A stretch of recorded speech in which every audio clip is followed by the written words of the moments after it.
Ladies, gentlemen, manga fans, it's your boy Wes. Welcome to the channel. I hope you've been enjoying your week. Today it's Kaiju Thursday, so let's talk Kaiju number 8, chapter 82. So, one of the opinions that I sometimes see brought up about this manga, one of the issues that some readers seem to have, is that the tension hasn't really been present since the Tachikawa raid arc, when number 10 made his debut.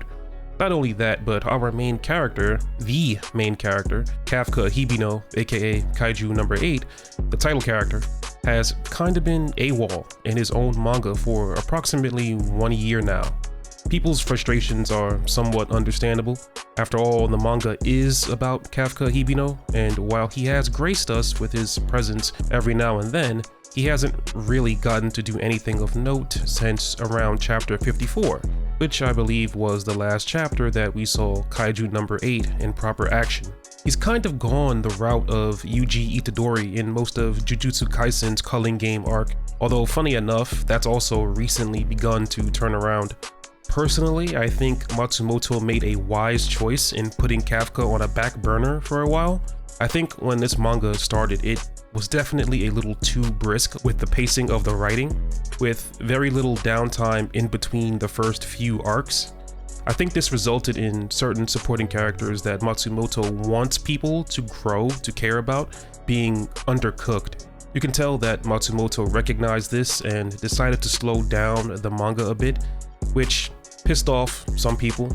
Oddly enough, when the manga started, the complaint then was that it was moving too fast at times. You know how manga fans get. Sometimes you're damned if you do, and you're damned if you don't.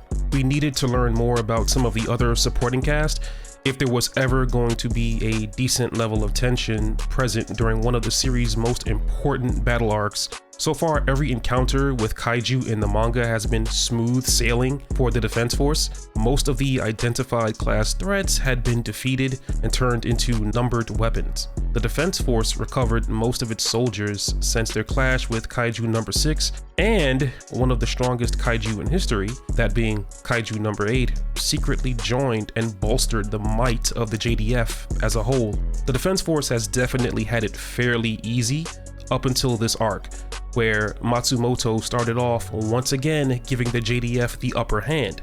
This all turned out to be very meticulously calculated deception on behalf of Kaiju number 9, who's still somewhere in the wings, biding his time before he makes his move.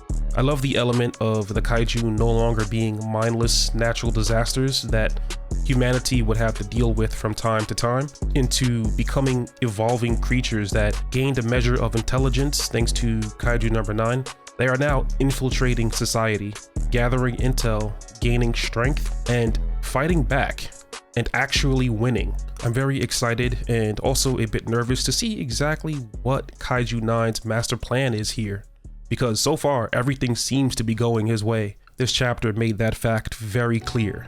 Chapter 82 is mostly operating as a backstory chapter, giving us more insight into Rin Shinonome, who is one of the top platoon leaders in Captain Narumi's 1st Division.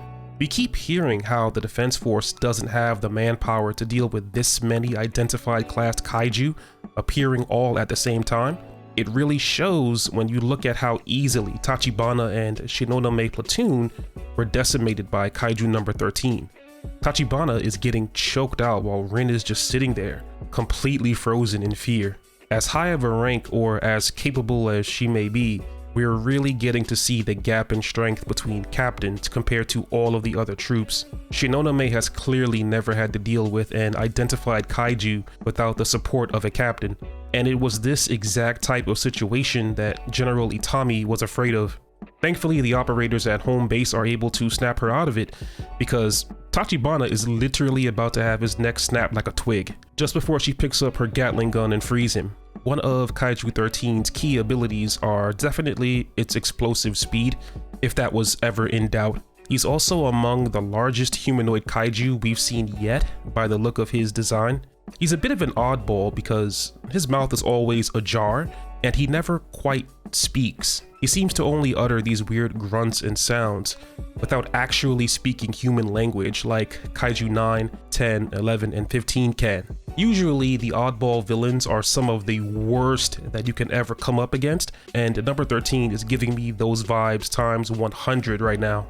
During Rin's poorly attempted fight with number 13, we learned that she wanted to become strong enough to make it to captain rank so that she could gain the affection and attention of Captain Narumi. Honestly, if you ask me, she could do far better than him, but who am I to judge? Her goal is very simple, but also not comically lofty like a lot of manga characters can be at times. It's enough to be understandable, and it helps to remind you that the Defense Force is made up of humans wearing the skin of kaijus, but they're still human, each with their own goals and dreams. I'll admit that it was a little sad seeing her come to the realization that, hey, I don't stand a chance against this kaiju. It was over before it began, and I'm more than likely going to get wiped out without ever accomplishing my goal. But at the very least, maybe I can slow it down. Maybe I can gather enough intel so that Captain Narumi can come take it down. Rin was really out here struggling with herself to keep up her will to fight, because once fear takes over, that's pretty much it. Checkmate. It's impressive how she was able to see that she was going to lose no matter what, but still gain the courage to press forward anyway, all the while recognizing that, yeah, I have to die here for the greater good, but I really actually don't want to die here. That's a very realistic look at what the majority of what military veterans have to go through on a daily basis. So just before Kaiju 13 was about to turn Rin's face into freshly ground pavement paste, our boy is back and comes in clutch once again. Yes, Kafka's return to a more leading role in the story is predictable, but this is the good kind of predictability that you want. He absolutely had to have shown up to handle this situation at some point. He was the closest to the battle, and his personality traits wouldn't allow him to overlook his friends and fellow officers getting clapped out there, so to speak. Outside of having the main protagonist back in action, this is a nice turning point for Kaiju number 8, because from this point forward, things suddenly become the good kind of unpredictable. We know that Kafka has been in training with Vice Captain Hoshina in order to limit the time that he needs to spend transformed, but we don't know exactly how far that training has taken him. We caught a small glimpse during Kafka's fight with Isao at what Kaiju number 8 can do once its destructive power is released, but we've never actually seen its upper limits. We've never witnessed if Kafka was able to master Isao's squadron-style techniques, and just how much more proficient Kaiju number 8 can be now that he's learned them. Then there's Kaiju number 13. I highly doubt his sonic speed is all that he has up his sleeve. As strong as Kafka is, Kaiju number 9 is equally as intelligent, and there's no way Kaiju number 13 is going to be subjugated easily. Kafka will be limited in how long he can stay fully transformed for the battle, and I could see that being a big factor in this upcoming fight. Not to mention that this only gives Kaiju number 9 more of an advantage because of his sensory abilities. If Kafka transforms, he will know, and he will have a contingency plan set in motion for that inevitable time. The cards are not in the hands of the heroes, they're in the hands of the main villain for this arc, and that to me is exciting. Scary, but exciting. So I'm gonna rate this week's chapter a cool 7. I think Kafka's appearance at the end and what that means for the story going forward is really what bumped this chapter up for me. But other than that, not too much went down. It was good to get some backstory on one of the supporting cast though. This series needs more of that, especially for characters like Mina. Can we get a chapter or two dedicated to Mina Matsumoto? Like, come on, let's get that going, sir. Anyway, if you folks enjoyed this kind of content, then please like the video. That would be greatly appreciated.